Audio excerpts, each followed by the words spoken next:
বেশি তিনি শুনানি বন্ধ রাখলেন, হিয়ারিং বন্ধ রাখলেন কেন? শুরু হওয়ার কথা ছিল 12টায়, 8টা থেকে লাইনে দাঁড়িয়েছিলেন ভোটাররা, কিন্তু BLA 2 ঢুকতে দিতে হবে এই দাবিতে পুরো হিয়ারিং বন্ধ রাখলেন অসিত মজুমদার। তারপরে শুরু হয়েছে, চলছে এখন হিয়ারিং। তখন কি বলেছিলেন, তখন কি বক্তব্য ছিল তার, কি হুঁশিয়ারি দিচ্ছিলেন তিনি, একবার দেখাবো আপনাদের, তারপরে আসবো। হ্যাঁ এসডিও সাহেব, আপনার কাছেও আসছি। আমি ভিডিও দিয়ে শুরু করেছি। আমার BLO 2 অভিষেক বন্দ্যোপাধ্যায় বলছেন BLO 2 থাকবে ভেতরে হিয়ারিং এ, আর যদি আপনারা থাকতে না দেন আমাদের লিখিত দিতে হবে। BLO 2 দেখুন, আমরা যখন ক্যান্ডিডেট হই তখন আমাদের এজেন্টরা তো বুথে থাকে, তাই ক্যান্ডিডেট হলে এজেন্টরা যদি বুথে থাকতে পারে তাহলে আমাদের এজেন্টরা হিয়ারিং এ কেন থাকবে না? এসডিও সাহেব দেখুন, আপনার সাথে আমাদের মধুর সম্পর্ক, কিন্তু দলের বাইরে আমি যেতে পারবো না। হয় আপনাকে লিখে দিতে হবে BLO 2 থাকবে না, আইদার BLO 2 থাকবে, দুটো যে কোনো একটা পথ নিতে হবে। BLO 2 থাকবে না যদি আপনাকে বলেন তাহলে আমাকে লিখে দিতে হবে BLO 2 থাকবে না, আমি চলে যাব। হ্যাঁ, আর এই যে হিয়ারিং এ এলোমেলো ডাকা হচ্ছে, এগুলোও তো ঠিক হচ্ছে না। যাদের পাসপোর্ট আছে, সমস্ত ডকুমেন্ট আছে, 30-40 বছর ধরে আছে, তাদের হিয়ারিং এ কেন ডাকছেন? না ম্যাপিং আছে, 2002 এর নাম আছে, তাদেরও ডাকছেন না। রোলটা তো তৈরি করেন আপনারাই। এসডিও সাহেব ডাকবেন কেন? আমার কথা হচ্ছে মানুষকে হ্যারাস করবেন কেন? না এটা চলবে না, আপনি ভিডিওর সাথে কথা বলুন। আমরা এই ধরনের হিয়ারিং পদ্ধতির বিরুদ্ধে। যাকে তাকে যে কোনো অবস্থায় হিয়ারিং করে দেয়া হচ্ছে। যারা সরকারি কর্মচারী, দীর্ঘদিন সরকারি কাজ করেছেন, রিটায়ার হয়েছেন, পেনশন হোল্ডার, তাদেরকে হিয়ারিং এ ডাকা হচ্ছে। যারা 2002 ভোটার লিস্টের নাম রয়েছে তাকে হিয়ারিং এ ডাকা হচ্ছে। এটা একটা চরম অব্যবস্থা। যারা ভারতবর্ষের নাগরিক তাদেরকে নির্বাচন কমিশন নাগরিকত্ব বলে দেবে, হিয়ারিং হবে, বাদ হবে নাম, একটা জেনুইন ভোটার নাম বাদ হবে না। কথা বলবো প্রতিনিধি সোমনাথের সঙ্গে। সোমনাথ, ECI গাইডলাইনে, ইলেকশন কমিশন অফ ইন্ডিয়ার গাইডলাইনেই নাকি আছে BLA 2 ঢুকতে দেওয়া যাবে না, ঢুকতে থাকা যাবে না BLA 2।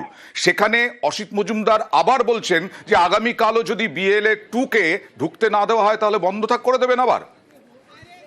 হ্যাঁ দেখো একদমই, যে যারা এই যে বিডিও অফিস, চুচুড়া মগলা বিডিও অফিসে, চুচুড়া বিধানসভা যেমন, তেমন সপ্তগ্রাম বিধানসভা এবং বলাগড় বিধানসভা, 3টে বিধানসভায় এখানে আজকে হিয়ারিং হচ্ছে। এই হিয়ারিং এ চুচুড়া বিধানসভায় অনেক যারা বয়স্ক মানুষ রয়েছে, তাদের সবকিছু কাগজপত্র থাকাকালীনও তাদেরকে হিয়ারিং এর জন্য ডেকেছে, এবং যাদের যাদের পুরো সবকিছু কাগজপত্র দেখিয়েছে তারপরে হিয়ারিং এ ডেকেছে। এবার সেটা বিধায়কের কাছে কালকে তার কাছে অনেকে যখন ফোন করে জানায় বিষয়টা, সেই কারণে আজকে সকালবেলা বিডিওর সাথে তিনি কথা বলতে আসেন, এবং তিনি বলেন যে BLA যে 2 সবাইকে বাড়ি বাড়ি যায়, সেই বাড়ি বাড়ি যে ওনার বিষয়টা সব নখদর্পণে আছে, তাদেরকেও এখানে ঢুকতে দিতে হবে, তাদেরকেও থাকতে দিতে হবে।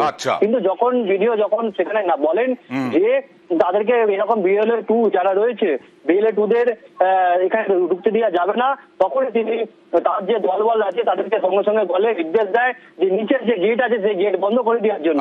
এবার দীর্ঘ লাইনে তারা অনেকেই 8টা থেকে কেউ 7টা থেকে লাইনে দীর্ঘক্ষণ লাইনে দাঁড়িয়ে, এই যে সকাল 7টা থেকে 8টা থেকে লাইনে দাঁড়িয়েছিলেন, তুমি যেটা বলছো, অনেক ধন্যবাদ তোমাকে। এই যারা লাইনে দাঁড়িয়েছিলেন তারা বিরক্ত হন, এরপর তারা বিক্ষোভও দেখান, কারণ তাদের তো অনেকক্ষণ ধরে খাওয়া নেই, নাওয়া নেই, তারা দাঁড়িয়ে আছেন। দেখুন, এই যে মানুষটা এসছে, দেখুন হাঁটতে পারে না, সেই মানুষটা এসছে, দেখুন এদের জন্যই বলা, একটু আপনাদের তো কোঅপারেট করতে হবে আমাদের সঙ্গে। একটা কথা বলছি, শুনুন, বলছি বিষয় হচ্ছে যে 2002 যাদের নাম আছে তাদেরও টাকা হচ্ছে, যাদের এবং এবং ধরুন অনেক লোকেদের যাদের অথেন্টিক ডকুমেন্টেশন আছে তারপরেও তাদেরকে হিয়ারিং এ ডাকা হচ্ছে নাম বাদ দেওয়ার জন্য নাম বাদ দেওয়ার জন্য সেটা কি চান আপনারা কি সেটা চান যে নামটা বাদ দেওয়া? আজকে তারিখ পড়েছে, আমাকে আসতে বলছে, লাইন দাঁড়িয়ে আছি, এখন বলছে হেয়ারিং বন্ধ। হ্যাঁ, কাজ টাজ বন্ধ করেন, আমাদের কিভাবে কি সংসার চলবে? তাদের তো আমাদের চিন্তা, তাদের তো কোনো চিন্তা নয়। বাড়ি যেতে বলে চলে যাব, আর আসবো না, ভোট লাগবে না, ভোট দেবো না। তাহলে আমাদের কেন হয়রান করিয়া বহু দূর দূর থেকে আমরা আসলাম, তা আসার পরে এই ফল পাইলাম এখানে এসে, এটা বলুন। আমাদের বিধায়ক আসলো, আসার পর থেকে হিয়ারিং পুরো বন্ধ। 1.5 ঘন্টা এইভাবে বন্ধ রেখেছিলেন, প্রায় 1.25 ঘন্টা বন্ধ রেখেছিলেন তৃণমূল বিধায়ক অসিত মজুমদার, আর তোপ দাগলেন শুভেন্দু অধিকারী।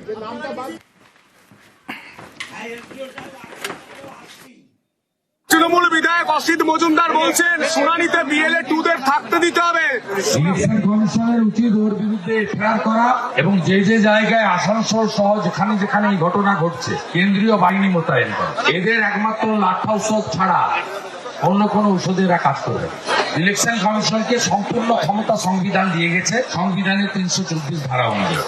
আর নির্বাচন কমিশন বিএলএ 2-দের ঢুকতে না দেওয়া নিয়ে কড়া, কিছুতেই ঢুকতে দেওয়া হবে না, গাইডলাইনেই রয়েছে। তারপরেও থেমে থাকছেন না অসিত মজুমদার। যেটা প্রথমেই বললাম, অসিত মজুমদার বলছেন আগামীকাল যদি বিএলএ 2-দের ঢুকতে না দেওয়া হয় তাহলেও বন্ধ করে দেবেন। আমরা চাইছি স্পেসিফিক আইন দেখান, বিএলও 2রা থাকতে পারবে না, এরা দেখাতে পারছে না। যে বৃদ্ধ মানুষগুলোকে অন্যায়ভাবে নোটিশ করা হয়েছে তাদের কথা ভেবে কিছু সময়ের জন্য আমরা ছেড়েছি, এবং বিএলও 2রা না ঢুকলে কালকে থেকে আবার বন্ধ। আর এবার মেদিনীপুরের ছবি দেখুন। মেদিনীপুরেও বিএলএ 2 ঢোকা নিয়ে গন্ডগোল এবং তার জেরে বন্ধ থাকলো, বেশ খানিকক্ষণ বন্ধ থাকলো শুনানি। এই শুনানি কেন্দ্রে বিএলএ 2-দের বিক্ষোভ মেদিনীপুরে। ইসলাম এরিয়ার থেকে বহু গৃহবধূ যারা আসছে, ধরুন কাউকে সাপোজ ওখানে বলছে ওয়ারিসান সার্টিফিকেট, বাইরে গিয়ে সাহেব সে যেটা উচ্চারণও করতে পারছে না যে তার কি ডকুমেন্টসটা চেয়ে পাঠাতে হচ্ছে। এখানে লাইনে সাহেব এরকম বহুজন দাঁড়িয়ে আছে, তারা বাইরে এসে কিছু বলতেই পারছেন না যে তার কি সমস্যার জন্য তাকে ডেকেছে এবং তাকে কি ডকুমেন্টসটা চাওয়া হচ্ছে। এবারে এটা যদি পলিটিক্যাল পার্টি বিএলএ 2রা তারা যদি না বিএলএ 2-দের ঢুকলে পরে তারা কি ব্যবস্থা নেবে নির্বাচন কমিশন ইতিমধ্যেই জানিয়ে দিয়েছে। তারপরেও বিএলএ 2-দের ঢুকতে দিতে হবে, এই দাবিতে কতক্ষণ বন্ধ থাকলো শোভন হিয়ারিং?